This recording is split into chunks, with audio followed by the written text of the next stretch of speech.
Okay, y'all, we're just gonna hop right into this video. So this video is going to be about Twilight. Yes, Twilight. I have grown up obsessed with Twilight. Twilight, the first movie I believe came out in 2006 or 2008, somewhere around there. And at the time I was in middle school, just starting middle school. And I believe I began watching it probably like around in seventh grade. I remember watching Twilight, and it became like, it was like this whole thing, this whole popular thing. After the last movie came out, I kind of made it a point to, not a point, but it was kind of like a anniversary thing, or just kind of like a yearly like tradition thing for me to rewatch the whole series. Like during the winter time, I would like, that would be like my version of like, Christmas movies or Halloween movies or whatever. That was like my version. So I have like certain movies that I watch, including like things like Lord of the Rings, Harry Potter, and like other like movies that have a series to them. So Twilight is one of them, and I usually watch the Twilight, the four, or is it four? The five. I used to watch all five Twilight movies at least once every year. And it's not until recently, I don't remember the last time I watched it before the recent time I watched it, which was in December, but the recent time that I've watched it, I've gained a whole new perspective, and I don't know what it is. I don't know if it's like the healing journey that's really like taking into effect, but now that I go back and I watched the movies, I'm just like, not disgusted, but it's just like there's like a whole new set of feelings when I watch this movie. Before, my feelings about the movie, surrounding the movie, it was very influential to me because I was so inspired and so like taken away between like the dynamic between Bella and Edward, and how like they loved each other so much. At least that's how I perceived it as a child, as a young adult. That's how I used to perceive it. I'm like, oh my gosh, they're so in love, and their whole I didn't even see the fact that their whole relationship was rushed. But essentially, like, I used to be obsessed with these movies. Like, I just loved everything about it. I loved, all of the characters, and I could really like relate to Alice, especially. Like, for some reason, like, her character was like really drawn to me. She was like one of my favorite characters. And yeah, but now watching the movie, like, I remember when I turned on Twilight for the first time in a minute, and I turned on Twilight and I'm like watching the movie, and I'm like, okay, first of all, Edward didn't even like Bella. Like, Edward like literally was treating her with so much discontent, or so much contempt. Like, he did not care for Bella at all. And I came to the realization that especially if you read the books and you understand, you have a better understanding. But essentially, vampires have, when they become a vampire, they are basically turned into a solid, never-changing form of their best physical self, as well as having other traits that are meant to draw in human likeness, right? So he has all of that going on, right? And Bella, when she gets to, you can tell, obviously she can tell, like, you can tell that she was not happy to go to Forks, because for one, Forks is a very small town. Nobody's happy to, like, unless like you're older and retired, like a younger person isn't happy to move back, especially to a small town that they moved out of. Like, it's just not fun, trust me. Like, I've been in small towns, it's not fun. There's not a whole lot going on. Everybody's always in your business because there's not a whole lot of business and gossip and stuff to go around. Like, it's not fun. So obviously she did not have a good time, and she was not happy about moving back to Forks. So essentially, like, what I got from her character before they introduced any other characters, I immediately got from her character that she just was not satisfied with her current life. Like, she just wasn't, there was no interesting turn about her. She didn't really have any hobbies. Like there was no, like she just didn't seem like she had any like major goals or hobbies or anything. Like it's just like the second Edward came into her life, it's like everything, like literally everything was just about Edward. Like she had nothing going on for herself, and it was just really weird. When she ends up going into school and like, you know, the Cullens come into the cafeteria, first of all, let's talk about that. Okay, there's a lot to unpack here, so let's unpack that.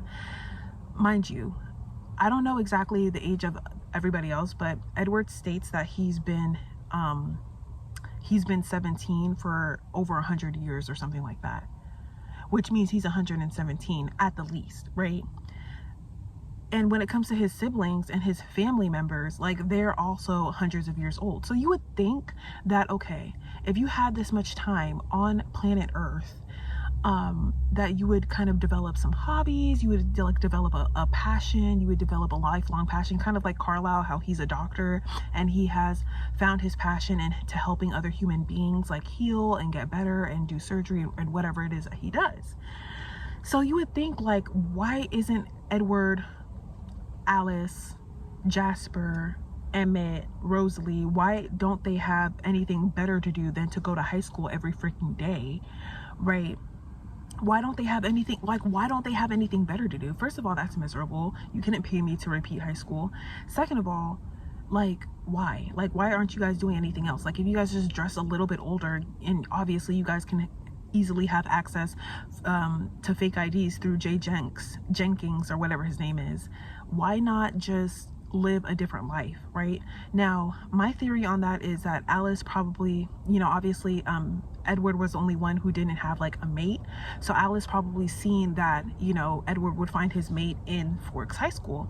So maybe that's why they're there. Who knows? But regardless of the fact, even before Bella was even a thought, they just would move out and back in and out from Forks. So now they're in the cafeteria and Edward is clearly so mysterious, and obviously as like a teenage girl you are going to be attracted to like almost every girl has like that, you know, phase where they're attracted to like the mysterious bad guy, you know, whatever, out of curiosity. And so I feel like he was able to maintain that level of mystery because he literally did not need to introduce himself to anybody or talk to anybody to get to know anybody, right? And I have a theory that Edward is also a psychopath, but we're going to get into that just in a little bit, but hear me out. So Edward, right? Edward can read minds. So it's not really necessary for him to like talk to somebody, to talk to really anybody to get to know anybody, because he can easily just read the minds of all the girls who claim to like him and really get into what they're thinking. And a lot of the times, like me personally, I wouldn't want that superpower because I don't want to know what people are thinking. Like I can already sense through the energy, like I'm very energy sensitive, so I can already sense that, but I wouldn't want to know exactly what they're thinking. Like that could be draining. So that's probably why he kind of treats, you know, regular humans with contempt. So now here comes Bella. And she comes in and he's like sitting there trying to read her mind, like, oh, there's a new girl, I wonder what she's thinking. And then he's like trying to read her mind and he can't read her mind, and so he's mad. And he's mad because this human being that's supposed to be inferior to his superior vampire-ness has basically made him feel inferior in like a slight way. And I feel like Edward kind of gets off, and a lot of vampires in general, I feel like in the movie, kind of get off by feeling physically superior. And sometimes in other ways, like if they have special powers and whatever, I feel like they kind of get off feeling physically superior to other human beings. They're like human being counterparts that they live amongst. And I feel like that's probably why a lot of vampires, especially the ones who like Carlisle and his family, live amongst humans so that they can feel kind of normal, but like know in the back of their head that they have like a physical superiority, you know what I mean, complex. So here it comes Bella, and she basically makes Edward feel inferior that he can't read her mind. And then, you know, at that time that he walks into the cafeteria, his eyes are black, so obviously he needs to hunt. So because he needs to hunt, and he's acting all hangry, and like literally the entire time during that time, he is just like treating her like crap, like just like really treating her bad. Like no regular person, like if anybody actually treated me like that, I wouldn't like feel compelled to like, you know, it wouldn't be attractive for me. So I didn't understand where Bella was coming from. It was giving trauma, right? It was giving trauma bond. That's what it was giving. So anyway, Edward goes to hunt. He comes back. His eyes are this like light brown, hazel, whatever. And he comes back and he's acting all nice, right? And essentially he's not acting nice because he was just hangry and now he's nice. He's acting nice and he's trying to kind of read Bella's mind and see like, okay, maybe it was because I was hungry, let me go feed. Maybe I couldn't read her mind because I was hungry. Now he's back and he still can't read her mind, so still challenging his superiority, which probably makes him feel some type of way, right?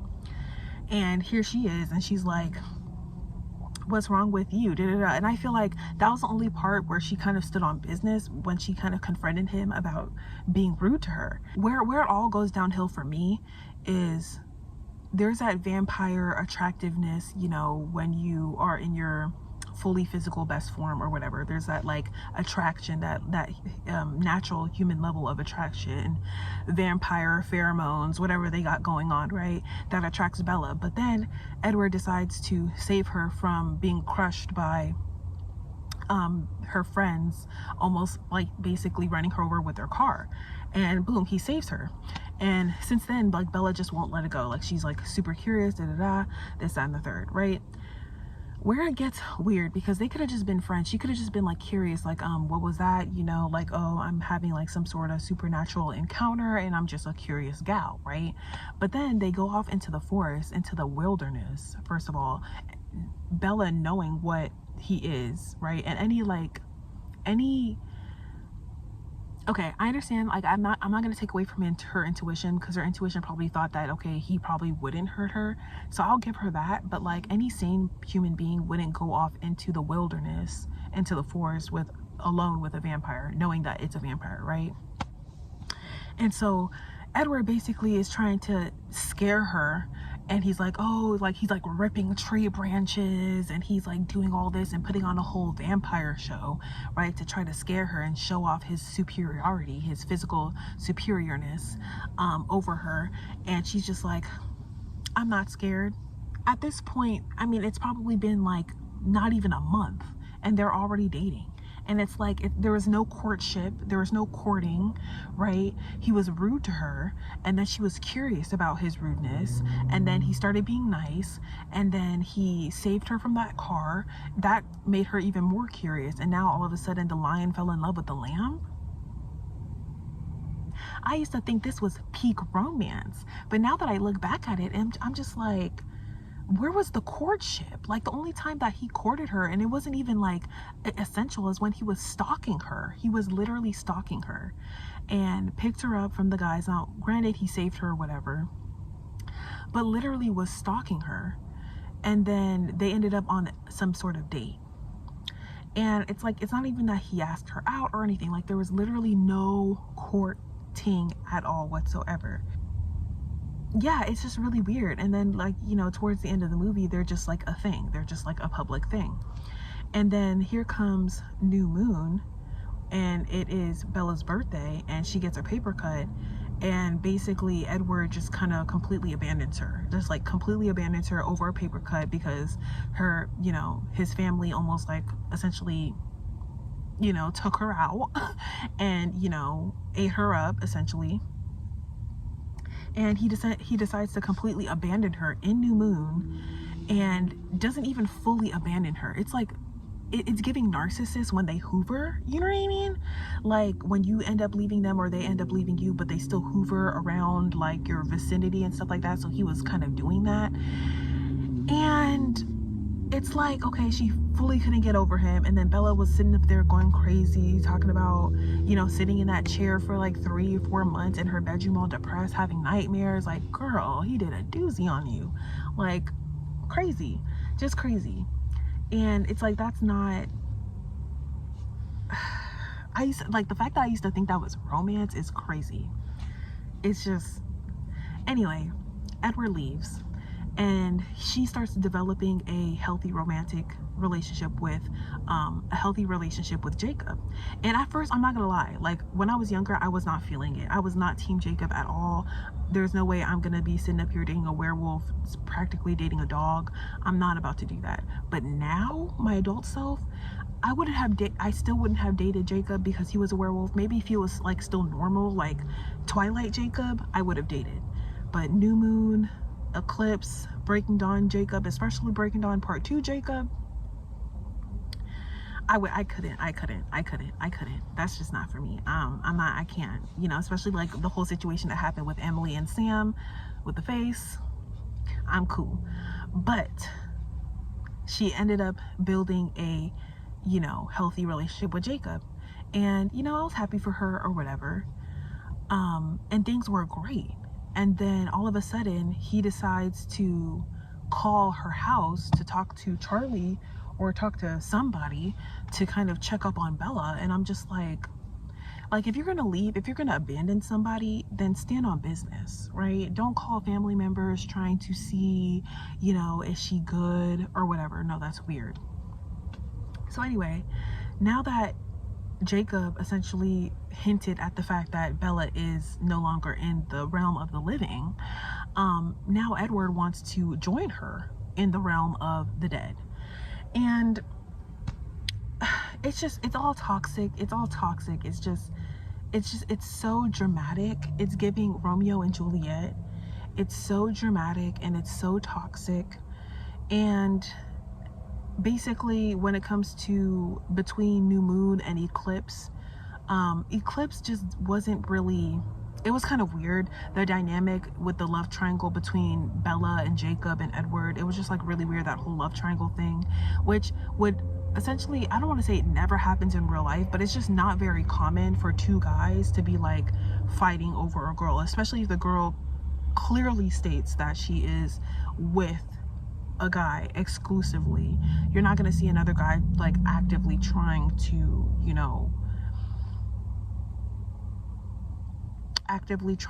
get somebody else's girl that they are claiming an exclusive relationship with somebody else. Like that just doesn't happen. But that whole dynamic was just super weird. And not sure exactly how Bella got, away with that, but whatever. And like the whole time that Jacob was like basically trying to explain to Bella and get Bella the whole time Jacob was trying to get through to Bella, like talking about like, like these vampires, they're not even alive. Feel my heart, like this is warmth and love and warmth. Okay, they're cold, they're not even alive, it's disgusting. They're actually a lot older than you. Technically you're dating an old man. Like at first I thought Jacob was a hater, but now like Jacob and Charlie, out of the whole franchise, out of the whole movie, were probably the only two people that were actually like sane in the membrane, you know what I mean? So anyways, Eclipse is over, they defeated Victoria, and now we're getting into Breaking Dawn Part 1. And essentially Edward does not want to change Bella into a vampire until she marries her first. Let's talk about that. I feel like, and there's just something wrong with Edward. Like he's like a psychopath / narcissist / there's just something very much so wrong with him. And out of all of everybody, only Esme and who else? I think it's Esme and Rosalie. Those are the only two people that were old enough to have their frontal lobe fully developed. Like not even Carlisle, but Carlisle still, is, sane in the membrane and has his own passions and hobbies and stuff like that. But Esme and Rosalie are the only people that actually have a fully developed frontal lobe and that can actually think, and that can actually think like reasonably. I feel like everybody else, like Emmett was like, oh yeah, Bella, you're gonna be a vampire, yeah. Jasper like was having a hard time with discipline and controlling his thirst. Alice, she was cool, don't get me wrong. But yeah, so it's like how Rosalie basically tried to tell Bella like, you know what, I don't want I would want somebody to vote no for me, because this is not a life that I would choose for myself, because she wanted to be married and grow old and have kids and grandkids and stuff like that. Like she actually liked her human life, even though it ended badly, but she wouldn't choose the vampire life for herself. That's what she said. Bella didn't want to listen. So essentially, you know, we're in Breaking Dawn now, and they got married. And don't get me wrong, like Edward's speech is so heartfelt. Like there's absolutely, I'm sorry, but there is absolutely no red flags in his speech. But it just goes to show you that in the public eye, Edward was like, I mean, except for towards Charlie, you know, when they broke up and, you know, things happen and stuff like that. But in the public eye, Edward just seemed to be like so perfect. But like in private, like it was giving iffy, because he was like, I'm not gonna change you myself unless you marry me. And it just gave like controlling vibes, because maybe he thought that if he changed her into a vampire and she kind of was introduced to a whole new world, a whole new realm, then she can really spread her wings and like do anything that, you know, she wants to do. But maybe he felt like she wanted to be a vampire more than she wanted him. Clock that tea, right? He probably felt like she wanted to be a vampire more than she wanted to be with him. But it turns out that she wanted to be a vampire because she wants to be a vampire, but then also so that she can spend more time with Edward. And she didn't want to like be like, she didn't want to look old next to Edward, because Edward was like frozen at 17 and she's like continually, you know, growing and aging. So, you know, they have their little wedding or whatever. And let me see, they have their wedding. They go to the vacation house, the island Esme or whatever, that was a gift from Carlisle. They end up going to the island or whatever, and then they have the two maids, and the two maids, you know, the woman is just not feeling the fact that, like, you know, there's a vampire with a human, and she's constantly checking in on Bella, because she's aware that, you know, it's a dangerous situation. Like Bella is like essentially playing a very dangerous game, in which she is this entire time, right? And it's like everybody seems to know that except for her, but you know, whatever. So she's like checking in on her, and then Edward like makes a comment about like how they had tales of vampires preying on, I don't know if they mentioned young, but he did say preying on beautiful women. But I don't remember if he says young. But boom, that happens, right? Next thing you know, Bella wants to have like a real honeymoon and stuff like that, and I don't really blame her for that. But then again, it's kind of just like, girl, you can't wait till you're a vampire. Like, it's not that serious. Like, you've waited 18, 19 years, you can't wait another year. Like, anywho, so that happens, right? And next thing you know, she's throwing up. And then the scene where she goes into the kitchen, she wakes up, she goes into the kitchen and she starts eating peanut butter and cooking chicken. The way she cooked that chicken, even back then, I was like, girl, that is not how you cook no chicken. You don't just take a drumstick and a little bit of oil in a sauce pot and just try to cook a chicken. Like, girl, like, you're lucky that your husband is a vampire, because otherwise she would not know how to cook, child. She would not know how to cook. But she finds out that she's pregnant, and I think her motherly instincts just kind of kick in, and she's like, you know what, I'm gonna protect this baby, even though Edward was freaking out. But the way Edward was freaking out, total red flag. Total red flag. And it just kind of shows his age, because even though he's 17, technically he's 117. And when you watch and continue to watch the movie from that perspective, like, not let the smoke screen of what he looks like fool you, but like actually understanding that this man has lived for 117 years minimum, then you'll start to kind of see the actualities behind it, right? Because he's sitting up there, he's freaking out. He's like, girl, I didn't marry you to have no kids. Like, that's what it was giving, right? So anyway, he's freaking out, And he's like, oh, and not really like taking into consideration like how Bella feels. It's more so just how he feels about it. And throughout her whole pregnancy, he's like, oh, Carlisle will get that thing out. For the whole pregnancy, he's trying to convince her to basically have an abortion, kill the baby. And I get it, because he doesn't want to lose her, because he knows her and he is like sure that she will be there. You get what I'm saying? He doesn't know like anything about the child or what the child might become or whatever. So I get where Edward is coming from trying to save Bella, and I get where Jacob is coming from trying to save Bella. But at the end of the day, Bella just decides to keep the baby, and even though it's like literally killing her, like literally taking her out and not allowing her to get, you know, the nutrients that she needs, right? And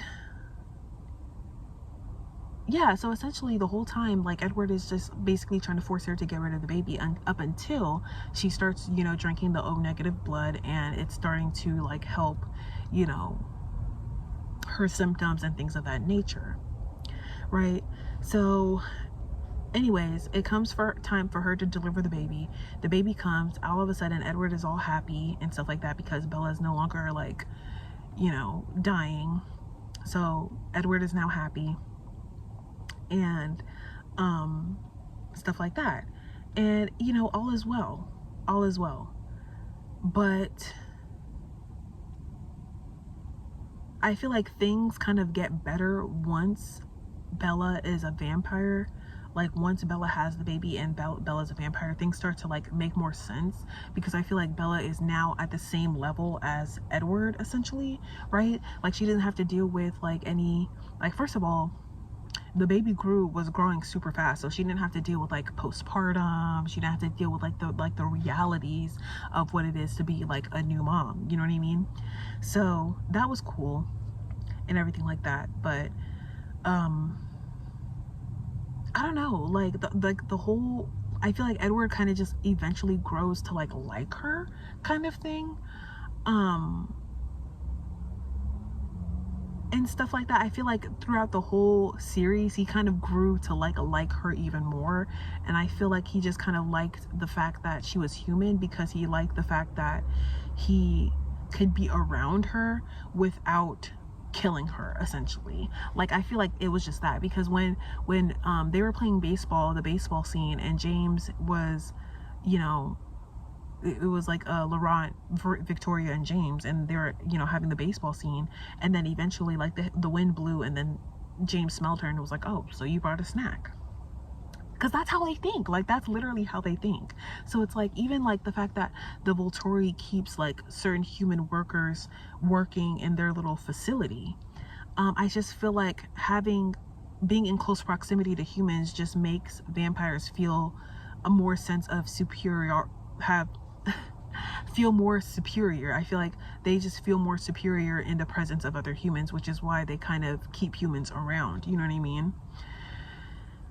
It's really weird. It's really weird. But like, at first, Edward's character doesn't really seem to develop until like breaking the last movie, essentially. I feel like his character doesn't really seem to develop much, but I feel like he kind of grew to love or like Bella or whatever. But in the beginning, it was just trash.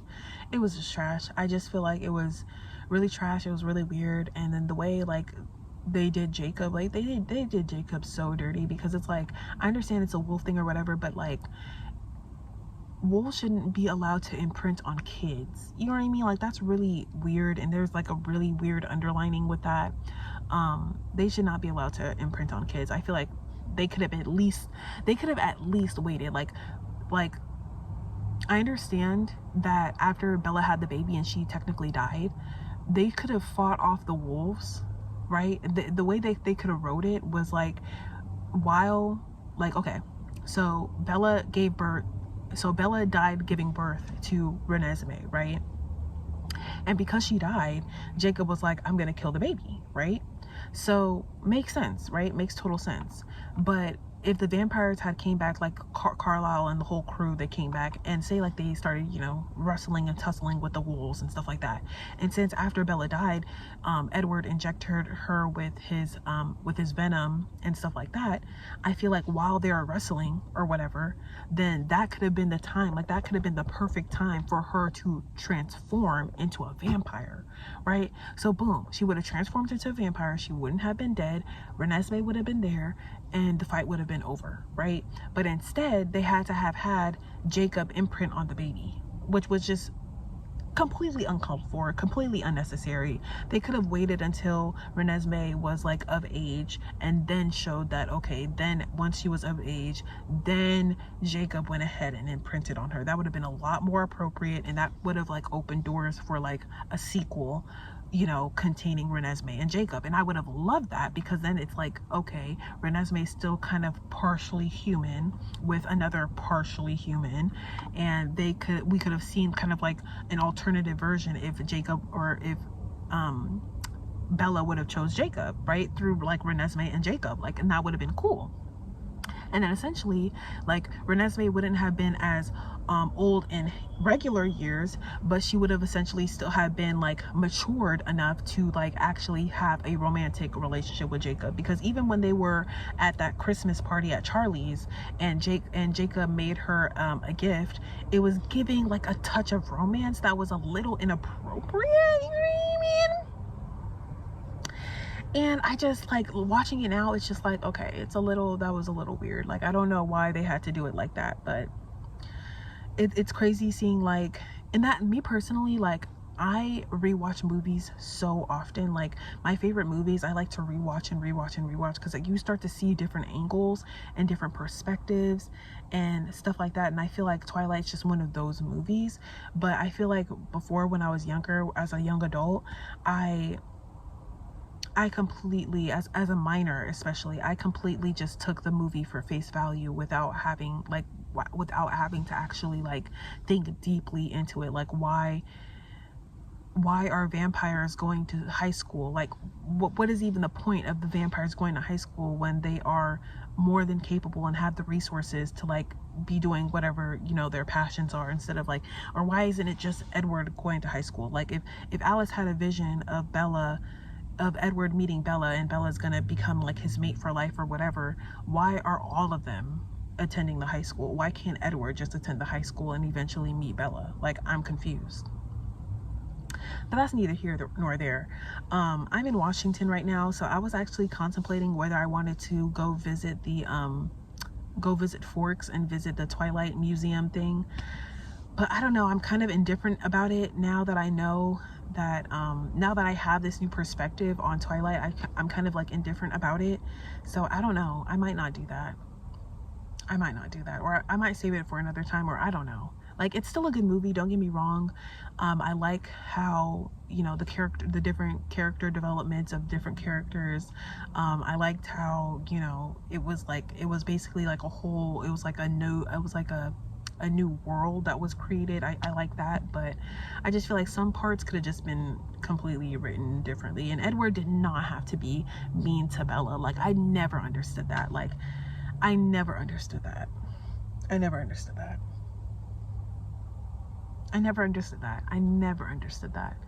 But